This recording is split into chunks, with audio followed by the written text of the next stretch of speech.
once they fly down and they're off the roost, you got to hammer them pretty darn hard. From that point on, if you don't kill one early in the morning, it's almost nil the rest of the day. There's just not a lot of action the rest of the day. So you got to hammer them pretty hard, pretty early in first season. After that, it changes a little bit, and we could see it changing as the weather was warming up. If you've been turkey hunting for any period of time at all, once those woods green up and it gets solid, the gobbling goes to nothing and the calling really sucks, and it's just, there's a slow period in there where their world changes. They've been used to seeing 500 yards in the timber. Yep. Now they see 50. And I think it really does affect how you hunt them and how the turkey responds. One other time, Mark and I I guess we were in Texas. We were walking and there was a shelf of rock and we stepped down, and I swear to God, we stepped on a rattlesnake that was like 8 foot long.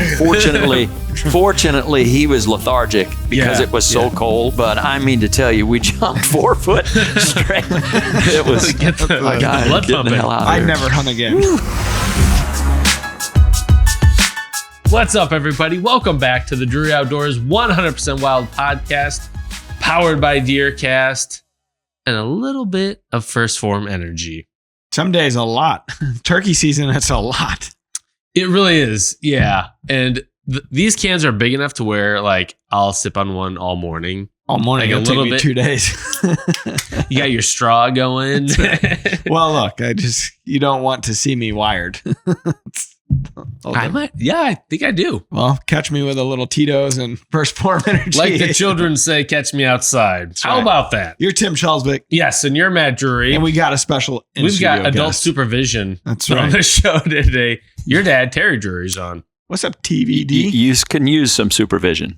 Yeah, well, from time to time. Some days more than others. Yeah. We had Fred on last week, Fred Zink, and we were... I don't know. I got a kick out of having him on because he has no filter. we were talking about the early days, like him starting his company and all that stuff. And it was pretty interesting to hear the story about how he stuck a bunch of his own money into making a ton of these decoys out of the gate. And then, I think Cabela's, they only bought like 400 or 800. And he went back and kind of, convinced him to buy some more. And I was like, what made you, go all in on yourself, just belief in yourself? And he's like, I had big balls. That's Fred. That's Fred. What did he say about meeting Mark for the first time? He thought he was an accountant or something. They're at a trade show.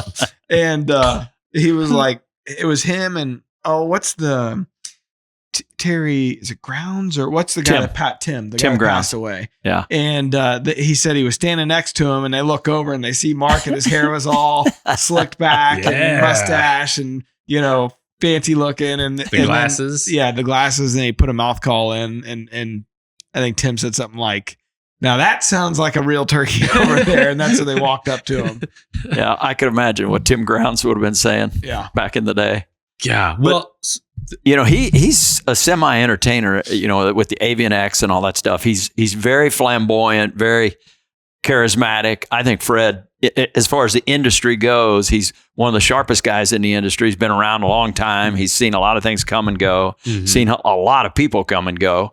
But Fred is a super, super guy. He's very passionate about the sport, whether it be waterfowl, turkey hunting, deer hunting. He's all in regardless what it is. So we love Fred, and I know him and Paradise are really good buddies. And I find Fred to be semi-entertaining. Oh, he's funny, man. It's funny you mentioned him because Forrest and I were talking on the way up. I was talking to him on the phone.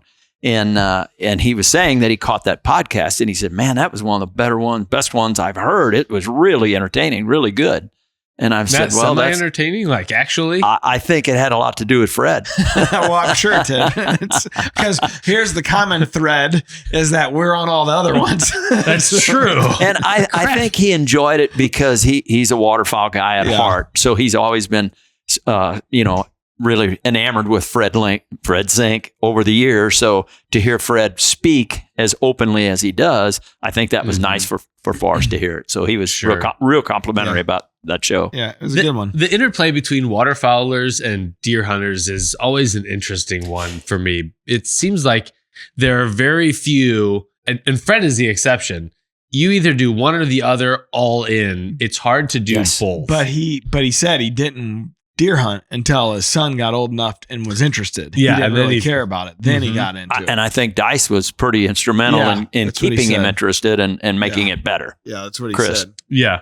But he was saying, he's like, deer and waterfowl. He's like, if it's a good deer day, it's a crappy waterfowl day, and vice versa. So he's like, it does work out where you want to do both. And we get asked about, I'm sure you have through the years, I'm sure Mark has, about, hey, join me, let's go on a duck hunt. And it's like, man, I'm so burnt out because of deer season. Like, I could care less about going on waking up at the ass crack of dawn to go to a duck hunt. And usually the conditions are terrible. Yeah, that's also not interesting. Overcast, low ceiling, but like blistering Bennett cold. and those guys, Timmy and Andrew and Aaron and all those guys, they love it, and there's usually one weekend where they go up, maybe they drew or they go up for a draw on one of the public lands in Missouri here. And but I think about how early they got to get up to go do that. And set all the decoys out and all that jazz, and good set of waders and blah, blah, blah.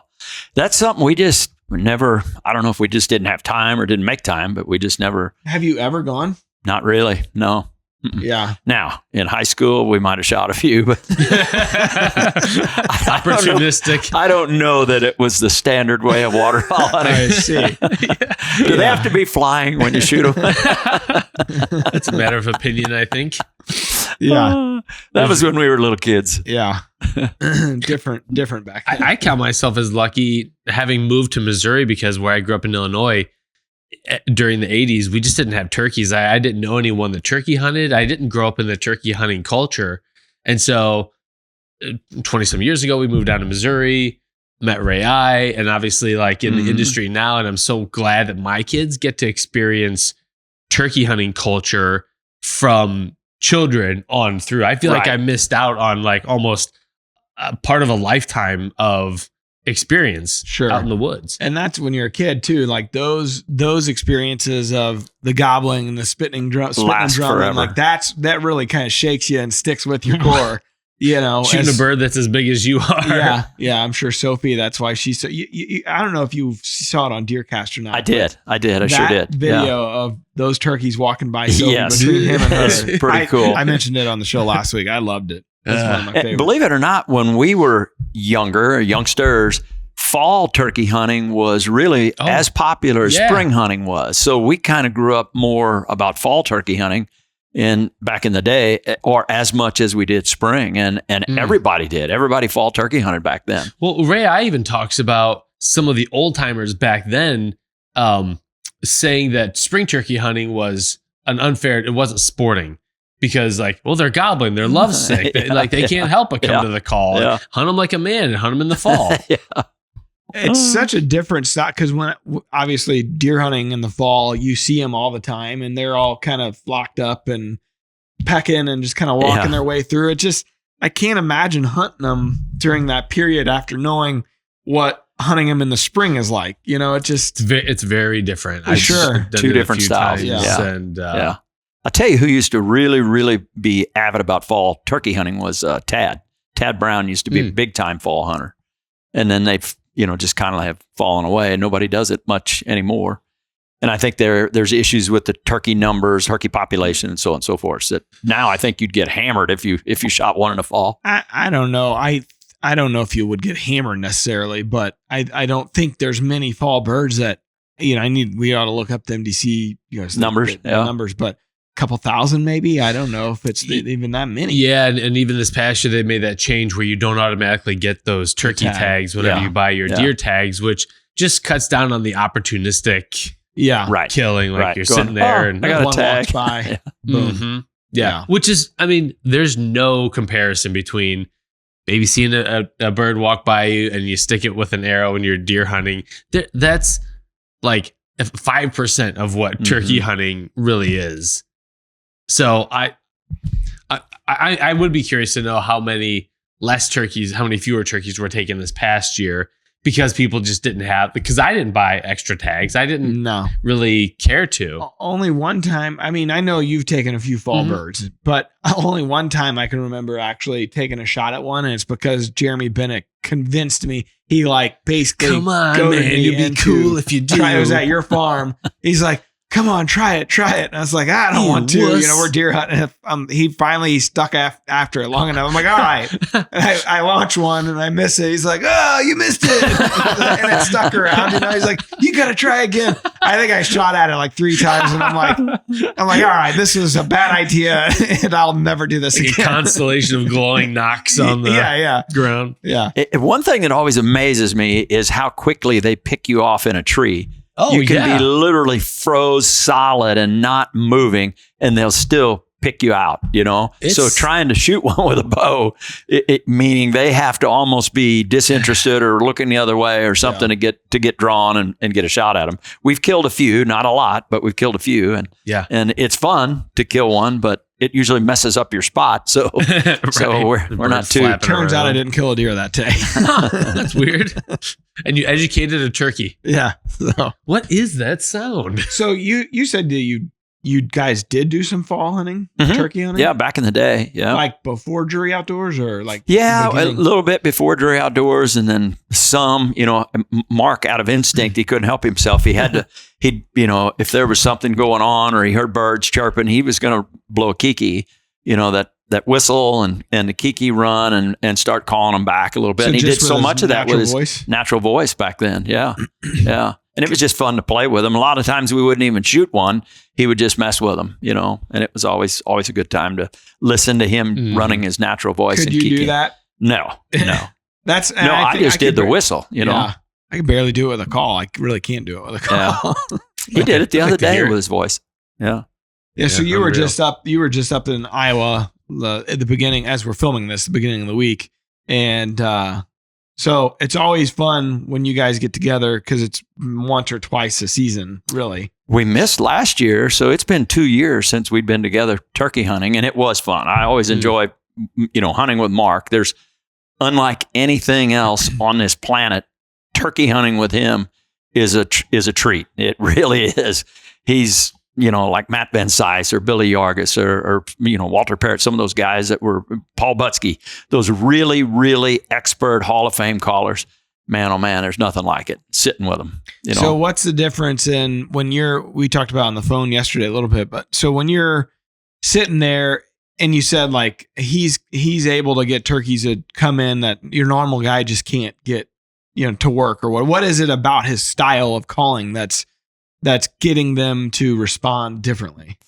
His wide range of being able to do every call and then mix them together and pull them apart and assemble whatever, set of calls he wants to assemble, he can do it. They can float up and down, in and out, clucks and purrs and soft yelps, hard yelps, cut. He does it all and he mixes it. Plus he knows how to talk to them. And I think that's the difference between an average turkey caller or turkey hunter and a professional that knows the language. And he absolutely knows what they're saying. And they know what he's saying. And his yelps are so pleading, and sometimes it'll piss him off, for lack of a better term, that he'll just stay after him until finally he'll pull a gobble out of him. And he just knows when to call and when not to call. It's amazing listening to him. So he's looking at body language. He's hearing. It's all hearing. A lot of times we don't even see him. I mean, they're if they're in the timber or something, they're out of sight, 400 yards, 300 yards. But he just knows when to stop and when to call and when to close the deal, when to get more aggressive. Like early season Iowa, and it's been like this for decades because we've been hunting up there for a long time. But once they fly down and they're off the roost, you got to hammer them pretty darn hard. And from that point on, if you don't kill one early in the morning, it's almost nil the rest of the day. There's just not a lot of action the rest of the day. So you got to hammer them pretty hard, pretty early in first season. After that, it changes a little bit, and we could see it changing as the weather was warming up. But man, it got really slow after that. But boy, he's really aggressive when they're flying down, and a lot of them are on the ground and they're getting together, and they're very, very vocal this time of year. And he just knows because he's been doing it up there for so long. But it's fun to sit in front of him. I know that. I think about that variety of calling portfolio. Yes. Because I can yelp okay, but there's no It's just like, hey baby, hey baby, hey baby, hey Here baby. I am. Here I am. Here I am. Here I am. I'm fat and ugly. Sometimes it's like, ugly. here I am. I got no other moves. Yeah, so throw in Little something to squeaky. change up. Yeah. But so that's where having the pot call is helpful to maybe make it sound like there are a few different birds. Do you and Mark, do you guys ever like use your hats to mimic wing flapping and scratching around? Yeah. If you get a gobbler that's hung up, absolutely. Yeah, absolutely. We do a lot of scratching the leaves and using the hat and all that stuff. If we got one that's close and then stop calling, and it somewhat drives them insane because they think there's a hen over there feeding, obviously. But changing up from a friction to a mouth call, yeah, I think that's a great idea. So I'm curious. It's kind of a weird thing that we do as turkey hunters because we're sitting on the ground for a long time in the spring. One of an old buddy of mine, Ed, he passed away a few years ago. He was hunting into his 80s. Just loved turkey hunting. But he was telling me one spring he was moving away some leaves away from the base of a log, and it felt like there was he just noticed blood on his hand. He's like, well, what's going on with this? And then it started to hurt, and he thought maybe he had poked some barbed wire or something, and he looked closer, and there was a copperhead coiled up. Oh shit! Up against this log, and it had tagged him. It was so fast he didn't even realize it. But I think about that when you're sitting at the base of a tree. Well, now I will. Leaf litter and ticks, and it's springtime. It's ticks warm. For sure. Yeah. Have you come across any weird critters or? Yeah, a lot of weird stuff. I despise ticks really, really bad because I've got same. Rocky Mountain spotted fever. So I say this all the time. I would rather wrestle an alligator than get bit by a tick because I just despise those things. Once you've been bit, if you've got either spotted fever or now Lyme's disease is rampant across many, many states.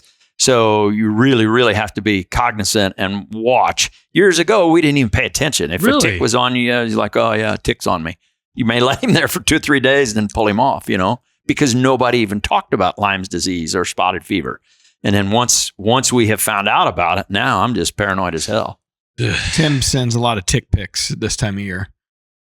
A lot of tick pics. Appreciate you enunciating on that one. Tick pic. Yeah. So you talked about the odd things that you find in the woods. Didn't you also find a dead guy once? We did. What? We sure did. Yeah. Yeah. They were helping in a search, rescue situation. And oddly enough, a buddy of ours, Steve Stoltz, everybody knows Stevie. He's out there right now with our dear friend Jerry Hale and his lovely wife Marilyn are entertaining Stevie. Jerry's not in the best of health, but he's been a long time friend. One of the first people that took us out into, and he's kind of Western Oklahoma out there, but we used to hunt with him and some of his other surrounding property owners every year. And one of the adjacent landowners that we were hunting on, he had an elderly gentleman that was hunting, and it's all day hunting out there from sun up sundown. And the guy's truck was parked there, but he didn't come out in the evening. So the landowner got really, really concerned. So we put up kind of a search party, and he was yelling for him and screaming for him. I can still hear him screaming for him to this day. And another guy by the name of Jeff Steele, who was with us back then, who was helping do a little bit of filming, and he was a firefighter there for Oklahoma City. But he and I found this guy laying dead. And he was face down. He had his shotgun over one shoulder and a turkey over the other, and he was laying flat on his. Yeah. Sure enough. Rest in peace. Yeah. Also, that's not a bad way to go out. I'm assuming he had probably a massive heart attack, So we did a little other digging around. I was looking around, and I found another turkey under a cedar tree. So maybe he got excited when he shot 2, maybe at one time or something. I don't know, trying to get one out. But we did. We found him. Yeah. I thought you were going to say you were digging around and found his wallet. No. Tim. No, Take Tim. his valuables. I don't think so, Tim. No. Came out of that deal $35 a head. Oh my God. That is so sad. Does that say more about me than you, I guess? It says a lot less about you. Okay. Hold on. What's this guy's deal? Yeah. Yeah. I'll always be Always be checking. And one other time, Mark and I were, I guess we were in Texas, and thank God it was a cold, frosty morning, but we were walking and there was a shelf of rock and we stepped down, and I swear to God, we stepped on a rattlesnake that was like 8 foot long. Fortunately, he was lethargic because it was so cold. But I mean to tell you, we jumped 4 foot straight. It was Get the blood pumping. I'd never hunt again. I'm done. Another ranch down in Texas, and this was many, many years ago, and I can't remember the name of the town we were in, but they told us we're the only ones in there, the only ones. We had this whole ranch to turkey hunt. And we were like, cool, this is going to be good. So we get in there and I see this guy coming at us on a three-wheeler. This is how long ago it was. He was on a three-wheeler. Honda. Yeah. And I was like, I thought we were the only ones in there. And they go, I don't know what the hell he's doing in here. So we stopped the guy and talked to him and say, hey, what are you up to? And he goes, I'm rattlesnake hunting. And we got rattlesnake hunting. He goes, oh yeah, I'm robbing dens. And he had a wooden box on the back of this three-wheeler, and he lifted the lid. It was full of rattlesnakes. He was robbing snake dens early in the spring before they warmed up and got out of there. And I was like, okay, if he's in here rattlesnake hunting, what are we doing here? That means there's too many of those, so let's get the hell out of here. I wouldn't be able to ride on the three-wheeler like with that behind me, like the thought of it. I don't care if they're lethargic. You imagine tipping on, crossing through a creek. Yeah, especially on a three-wheeler. He said he had been bitten 2 or 3 times, and he said a rattlesnake will bite for 2 reasons and 2 reasons only: food and fear. And he said they know they ain't going to eat a 6-foot man, so they're scared as you are. But he said the first time you think you're going to die, the second time you get bit, you wish you was dead. That's what he said. He said it got bad. If you get bit the 3rd or 4th time, evidently the body just can't take it, and the antibiotics won't clear it up. He said it's bad. Yeah. So I guess it depends. How much venom they got in them and when last time they had struck something and all that other jazz too. Sometimes they'll bite and they won't envenomate. Right. Because it's their ammo. They don't want to waste it if they. This guy looks like a pussy. I'm just gonna scare him, gum him a little bit, give him a little bite. Yeah. I'm not real crazy about them either. Yeah, but this early warm up, at least I know we're having in Missouri. Yeah, we got away from your turkey talk. we are doing a show here. I actually prefer this talk. Rattlesnake talk? No, well, not that. I don't know that I've seen the woods as green as they are right now. As early in the season, it's really something. Like it's starting to impact how far you can see, how deep you can see, how sound travels, and everything. So I'm curious, like, what do you think could do to the turkey hunting? There's 2 things. One, I've not seen breeding, and we're full onboard breeding as early as we're seeing turkey it this breeding? Year. Yes. Okay. I think John Williams sent us a picture, and in that photo the other day, there's 2 hens that are laying down and 2 gobblers on top of them in the same photo. Dude. And that's rare to see it to begin with. But all this stuff has happened much earlier than it typically does. So it could affect it later. And if you've been turkey hunting for any period of time at all, once those woods green up and it gets solid, the gobbling goes to nothing and the calling really sucks. And it's just, there's a slow period in there where their world changes. They've been used to seeing 500 yards in the timber. Yep. Now they can see 50. And I think it really does affect how you hunt them and how the turkey responds. So you've got to be closer to them. You got to use a little bit softer calling. You got to be a little more cognizant about staying put and them coming in hush mouth. Okay. I think that happens pretty frequently when the foliage starts getting full like that. It's just a whole different realm of calling. Now, if you can get him hot, and kind of work him in, that's what we're talking about, Mark's calling. If you can get him fired up, and get them to where they can't help themselves, they got to come in. But oftentimes I recall, especially late season, when you get a hot turkey, he'll stand there at 50 yards just on the other side of the green stuff and he won't commit. And that happens often. So then you're belly crawling or you're doing something trying to get them. But it's a chess match when it gets late season, and we may hit that phase earlier than normal. Great. Yeah. So you might as well just quit. Hang it up. Well, I'm good. Yeah. No little do you know, I'm not going to go. I'll show them. I'll buy my tag and not go. Conservation. Hashtag That's conservation. Right.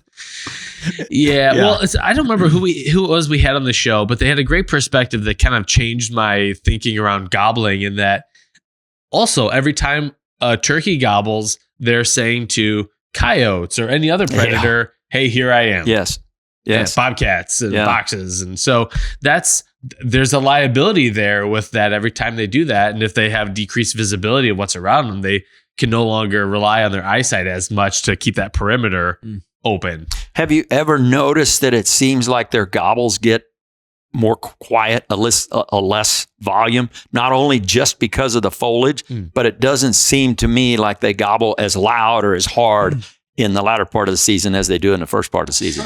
They're trying to throw that gobble out there for a mile or half mile when there's no foliage. And then all of a sudden when there's foliage on, I think they're wary to what you were saying there. I think the gobbles, not only does the foliage suck it up, but I just don't think they gobble as hard.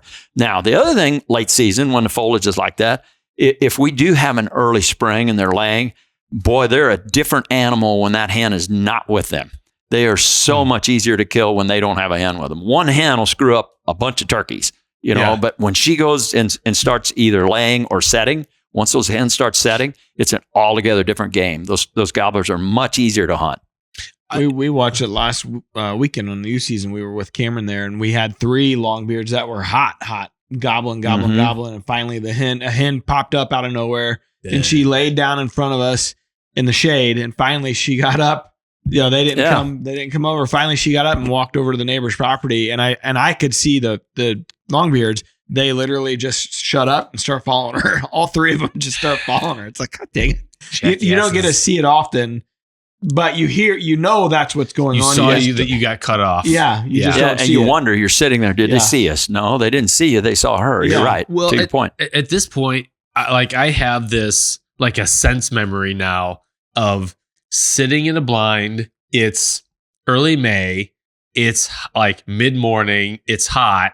And I've heard a few gobbles off the roost, but then nothing. And then all of a sudden there's just a gobbler in the decoys. He just showed up and I'm like, ooh, I got to do something about this. They never made a peep. Yeah.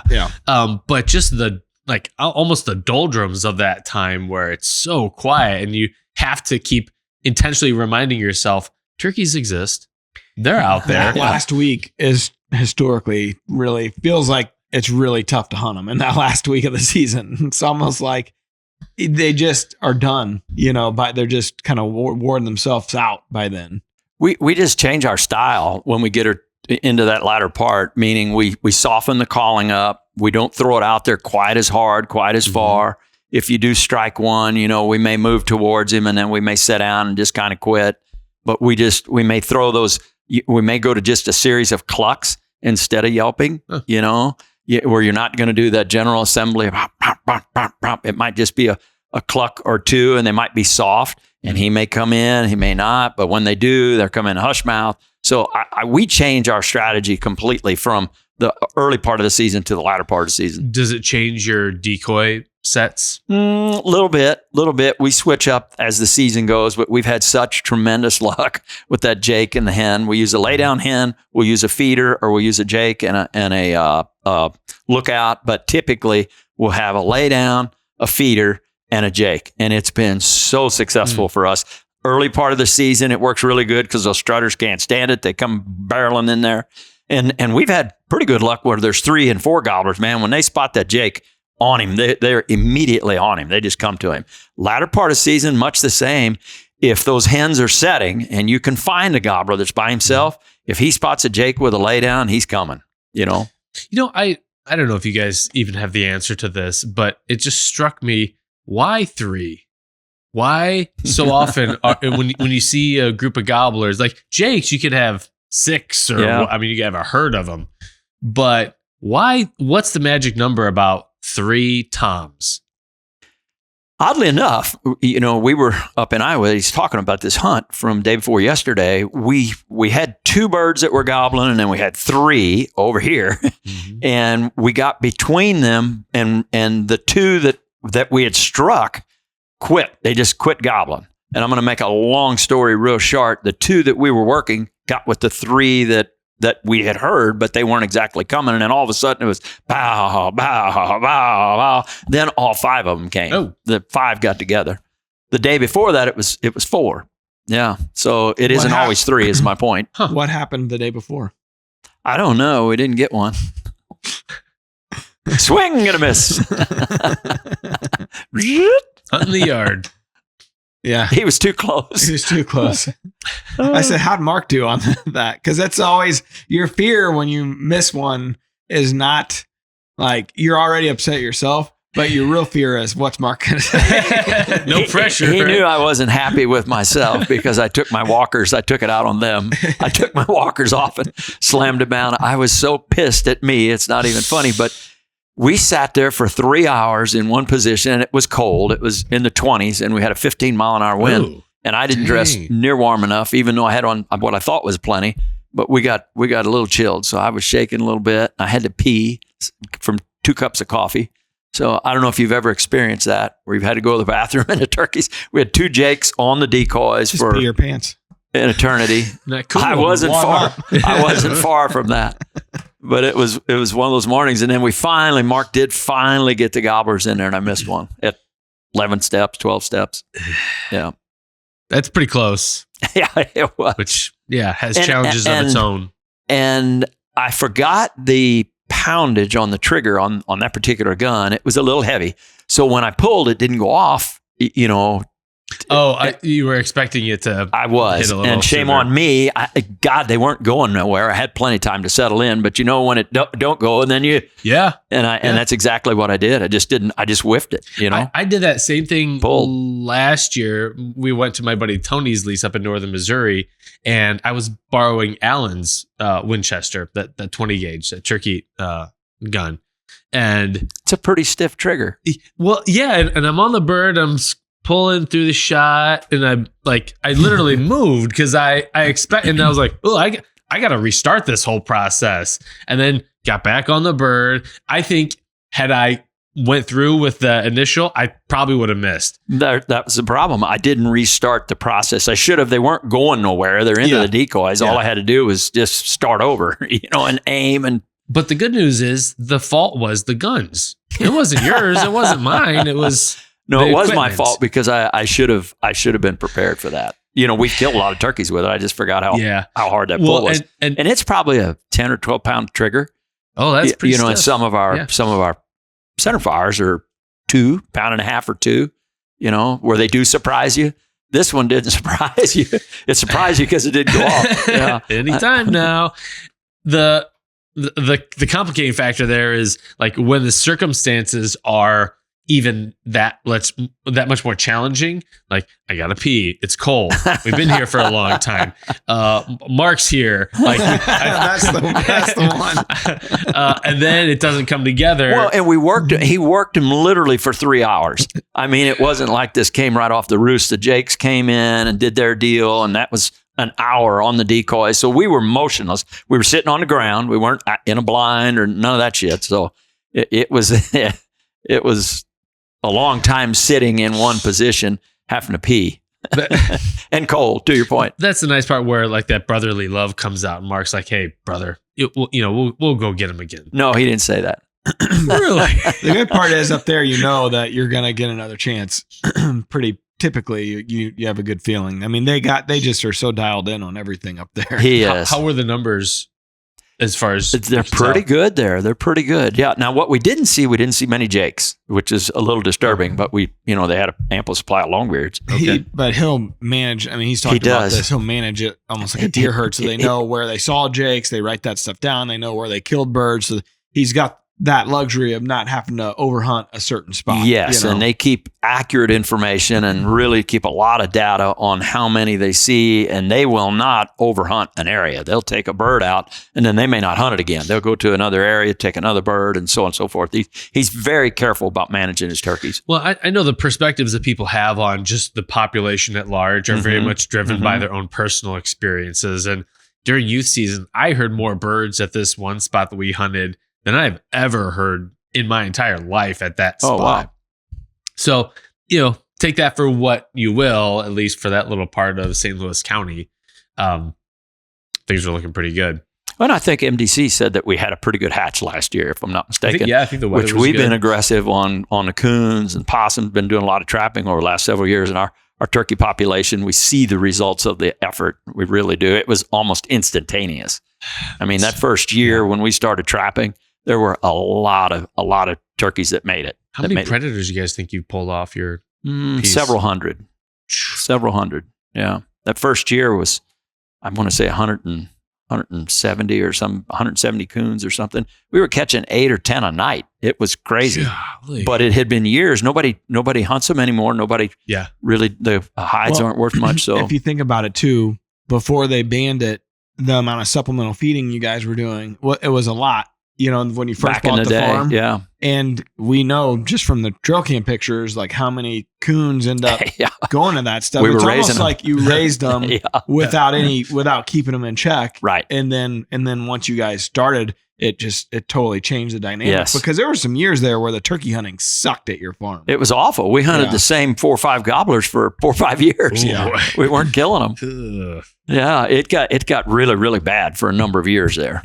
And that has changed. And I do believe a big part of that, one, because of the hatch, and 2, because of the predators that we've taken out. Well, those nest predators. Burn, We do. since forest, Yeah. I know you used to do that a little bit here and there, but like with forest, it's every year. Yep. You guys, Yep. He really keeps a lot of that in check. And our warm seasons are the result of that burning as well. They look really good. Lot of better habitat, for the hatch. He got hammered on a piece. Did you see that viral piece?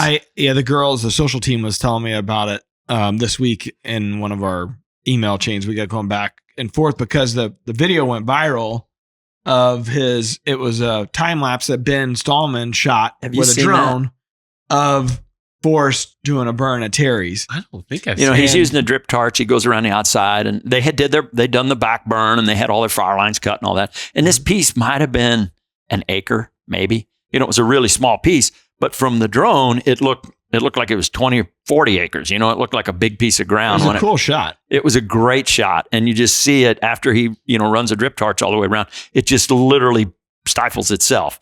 And they got hammered because they said we trapped all the wildlife and it couldn't get out. I'm not lying. Like, the negative comments are. It went to, as of a couple days ago, it was already at like 6.5 million views. Yeah. Oh, yeah. Were these a lot of like international people watching it? I don't know. When I saw it, I was like, that is badass. Well, yeah, it was awesome. like textbook. I was like, that is perfect burning. Because I mentioned to the girls, I'm like, if it did that well, we should put it over on the YouTube channel and, on shorts or whatever. Get and hammered over there. They're like, well, that's when they said, they're like, well, we get a lot of negative feedback. I'm like, that's people that don't understand what you're doing there, I think, which is a lot of Facebook. Yeah, it reminds me of Crocodile Dundee, where they try to push him out of the bad country. You ever light a grassland on fire and just chase a snake out? Like they were trying to smoke him out. I just watched that the other day. Oh, yeah? Funny, both of them. Do you remember that part? Yeah. Yeah. I haven't seen it in, 20 years, but that always stuck with me. Now that's a knife. That's the one I like. I've got a donk. She goes, be careful, he's got a knife. He goes, that's not a knife. And he pulls it. He goes, now that's a knife. Yeah. I love that. The kids loved it. I don't know where we were. It was raining or something. We were stuck in the house, and I was like, that's a great one. Yeah. They loved it. Yeah. So. Last year, I introduced the kids to the Great Outdoors with John Candy. We love that one. And Bo's favorite part were the raccoons. Yeah. Talking when they're talking. Yeah. So great. Yeah. The guy's been hit 66 times. 66 times. It's like 666. It was a lot. He got cranked. That reminded me of Ernie Calandrelli's Bible salesman. Yeah. Oh, no. Oh, it's a good joke. It's a great joke, but Ernie needs the one to tell it. Yeah. We haven't had Ernie on in a while. We need to have the Hall of Famer on. He would be happy to do it, I'll bet. I was like real close. I might bring it on. He sent me a wingbone call last year, and the kids have actually picked it up too, much to Beth's chagrin. Hearing them like boop boop boop around the house with Your that, trumpet call. with that thing. We heard a turkey the other day, a hen that sounded like a wing bone. That's the first one I've ever heard that actually sounded like a wing bone, but it did. Yeah, to me, like when you get the cadence right, then you're like, okay, that makes sense. Otherwise, you got to use your imagination Pretty heavily. But Jim Cassidy used to the outdoor rider used to bring a wing bone every year and blow it, and Mark would go, oh, geez. Here we go. Mr. Wingbone. I don't know if you knew this, but if you don't have a wing bone call, you're not a real turkey hunter. So, Tim, whoa, I finally despite made the it. fact you can't call very well and you don't kill much, you're more of a turkey hunter than we are. Yeah. You're in. Appreciate all those caveats. You didn't need to say them, but appreciate. I got a box call, I got a friction call, I got a mouth call, I got a wing bone. What are the little Push button. Push button. Yeah, the push button. That's what I learned when I was a kid. That's, I don't know, I guess Matt maybe had a push and button. I think Harold and David kind of originated that. They came out with the fighting purr. I don't know if you remember that. You remember the fighting Was it purr? a plastic box? Yeah. But Harold and David perfected that, and they sold a lot of them. The one that Night and Hail. Matt had was a wooden one, if I remember right. Yeah. But And it was good. Yeah, it ran well. Yeah. Ran pretty good. Yeah, Ray I gave me one a long time ago, and Sophie grabs all, like, she takes my stuff. Hit her. She Slap her. Shove her Aren't they down. supposed to? they kind of do. Guess what? It's only going to get worse. She's Oh, going to take your car, your money. Yeah, Where I was are gonna my say, AirPods? Your stuff just gets bigger. your hope. Out the window. It's gone. Yeah. But no, she took it, and Beth's like, what is that noise? And it kind of sounded more like a cricket when she was using it. But yeah. Practicing. It's interesting to us, having been in the industry for so many years, to hear a hen and then try and identify what call it sounds the most like. And Ricky Joe Bishop, who's been so instrumental in developing calls, has developed a lot of different ones. And we heard a hen the other day. He had like a tube type of call that had a unique sound. And we heard a hen the other morning that sounded like that. And then we had another hen that sounded like the call you were just talking about. So for us sitting there, and Mark and I get to talk about it as we're hearing it, we're like, oh, boy, that sounds like that call Ricky did, or that sounds like Harold and David's, or that sounds like such and such, Cuz always talks about a tube call that he has or likes a lot. Tad blows might be a tube call that.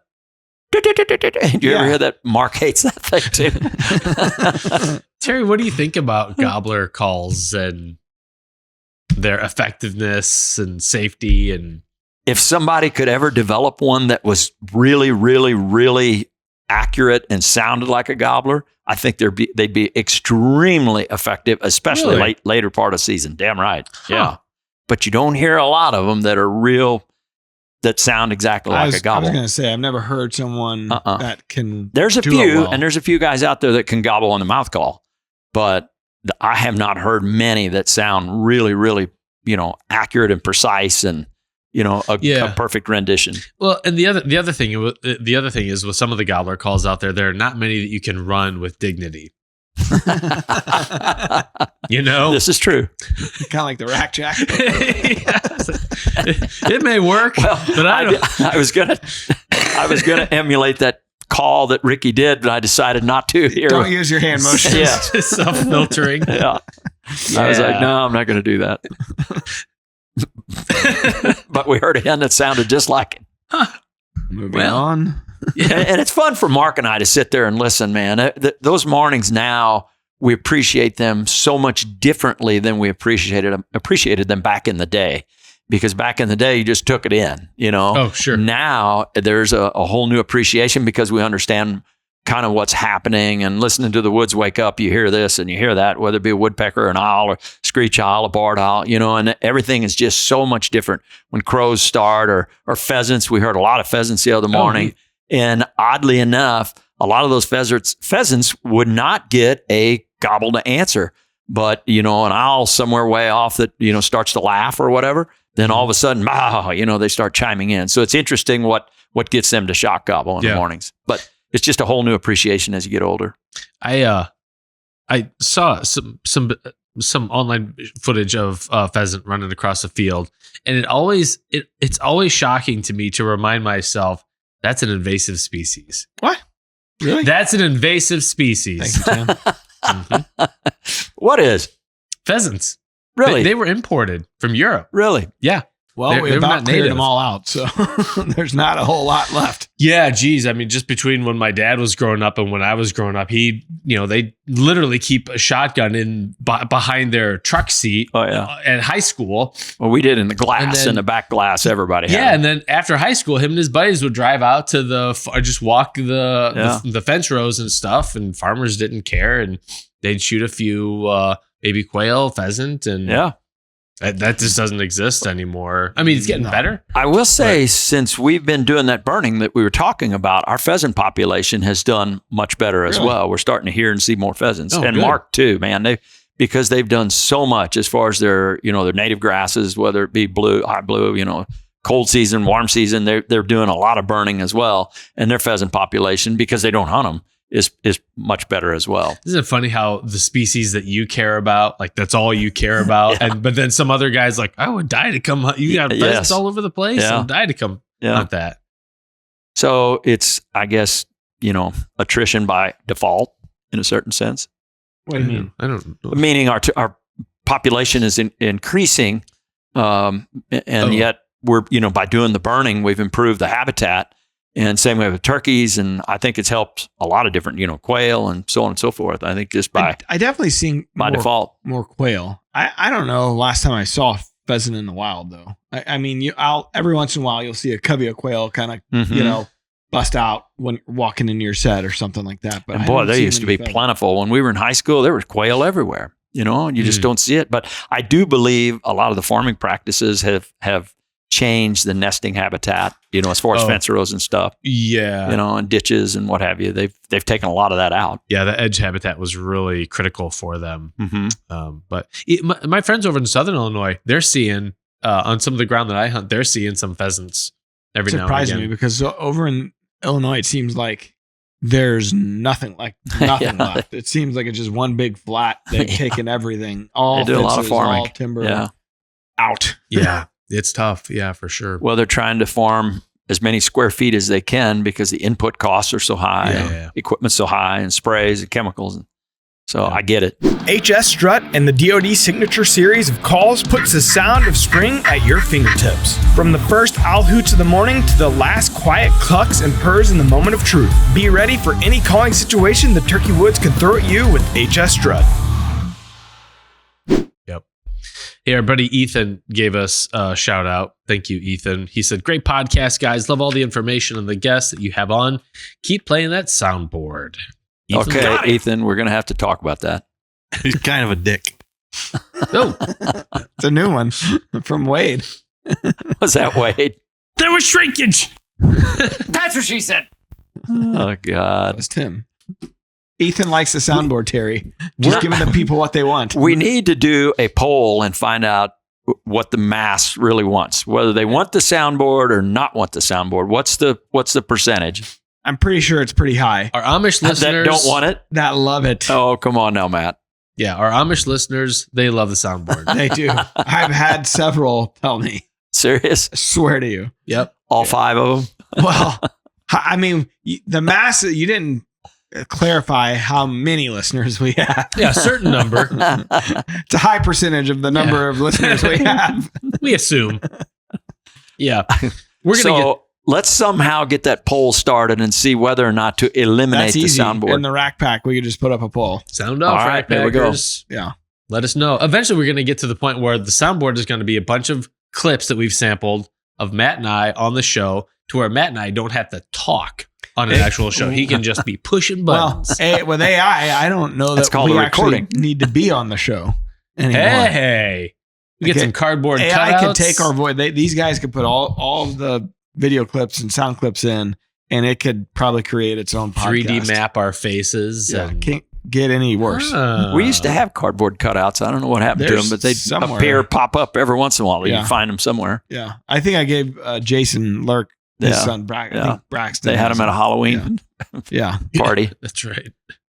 Nice. Anyhow, Tim, what's next, buddy? The real wild clip. We were talking about spring weather a little bit ago, and we've had quite a bit of rain here and Some flooding. yeah, some flooding. So let's take a look at that. All right. Real wild clip. the side of the road. I think this is coming to us from our buddy Scott McCoy in the Rack Pack and some floodwaters. This may be down in Arkansas. I think that those are his stomping grounds. But these gobblers are fighting. They're necking each other. Don't say necking each other. Why, does that mean something else in some other It just parlance? doesn't sound good. They're just going to town. And then there's another guy off to the right there just kind of pecking away through the vegetation. But this is on the shoulder of a highway. So that where they're kind of crossed up like that with their necks, that reminds me, we at the house there, for whatever reason, every spring in May, we'll have black snakes around our house. Lot, like 5-6 foot long, like decent sized black snakes. And when Lola was little, she walked out of the garage and she walked over to the yard, and I think Miranda was outside. She's like, "Look, Mom, snakes are fighting or whatever." And they were 2 of them locked up, I guess mating. They ain't fighting. Yeah. And, and looked like a 2-headed snake there. It looked just like those 2 turkeys. It was kind of an eerie looking. That's disturbing for a kid. It was like 3 feet or away a grown from her. man that's afraid of snakes. I wasn't going to say it, but we no longer have snakes. Kill them all. We burned that house down. No, great. Now I'm going to have everybody like, "You don't kill black snakes." I'm aware of this. I know that. My favorite are anyone that sees a snake near water. That's a water. That's a cottonmouth. That's a water moccasin. It's venomous. Every single person. We see a lot of them down at the lake. Yeah. A lot of them. And they do look like a cottonmouth or whatever, but they're not. Mm-hmm. I mean, they're just a water snake. Yeah. I caught one last night. They have a nasty temperament. They will just continue to try to bite you over and over again. Really? Why are you every time I look at Tim's social media, he's like holding a lizard or a snake. That guy's a reptilian. Yeah. You're what Alex Jones is warning us against. It's all I have in life. When I die, people are going to say, "Well, he could catch a snake." Catch a snake. So weird. We saw Chris Werner do that with a copperhead down at Pro Mine Dam. We were working down there and he caught it. Yeah, that's... I would not probably do that with a venomous snake because you get yourself hurt. Seems silly. It's an unnecessary risk. But like if a water snake bites you, just like a pinch. Really? No big deal. The copperhead gets you. It's like he said. Fingers are swelling First up. time you think you're going to die. He said, second time you wish you were dead. Yeah, I don't need that. But it makes me feel like a real man. I think that's the end all of it. Sportsman Channel is your home for Winchester and Drury's Natural Born. Join the cast with some of the most hard-hitting action on outdoor TV. See the full schedule at thesportsmanchannel.com.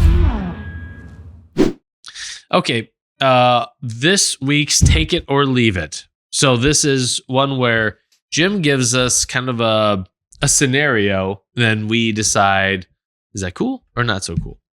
All right, so take it or leave it. It is this. All right. We're taking the bottom of the barrel here. Snacking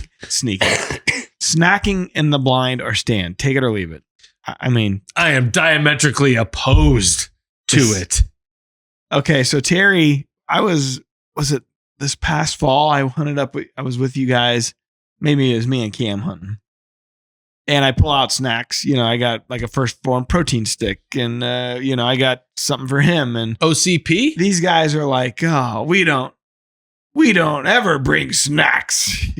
Like it was a badge of honor. Surprising to me. And I thought to myself, like, every time I've ever had a snack since I was Cameron's age, this guy here, first guy taking it, steals it every time. Dad tax. Yeah. So he's real proud that he doesn't think ahead to bring a snack. But if you have a snack, he's eating it. Oh, and during the turkey hunt this weekend, you did the same thing with Cameron. We pull out, some snacks, and he even mentioned, he's like, where's those protein sticks you always have? He's got that stupid voice going. Yeah. I'm a dad. This is hitting kind of close to me because my kids have learned they bring their own snacks because dad's not going to pack any. And then maybe I'll take some. I don't know how y'all do it. I mean, I'm a fat kid at heart. I'm packing snacks I could be going on a half-hour trip. There's going to be a snack in the bag just in case something bad happens. Forrest and I guess, have been hunting Here we go. 8 years together. We've never taken serious. a snack. But if somebody's got snacks, Ah. why we're going to eat it. Help yourself. Yeah. Yeah. It's community Especially if snacks. it's your ground. yeah. Yeah. My blinds, my ground. Yeah. Well, he was hunting with me this weekend and he was still. Yeah, that's a eating little bit snacks. So, forward. yeah. So take it or leave it, Terry. You take it or do you leave it? Do you snack in the blind or the stand? Nope. Nope. Bull. Nope. That is such a lie. I will if it's there. That's a take it. Then. No. No. yeah, right. So, But I'm not going to take snacks. No, never. Ever. Now, if Yapper's with us, he's always got snacks. If you're there, you always got snacks. We know who the fat kids are. Tommy, when you hunt with Tommy, He he'll brings a bring cooler. and it's like a charcuterie board. Whoa, I'm not even fancy. lying. He's It's not always lying. fancy snacks. Dang. Yeah, It's snacks. It's you name it, he's got it. cashews and this and that. He may have bacon and eggs in there. You never know. Mine's conditional. Mine is all about the wrapper that it's in.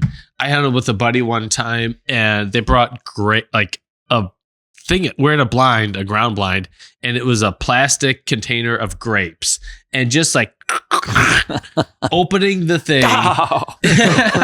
This is during deer season. Oh.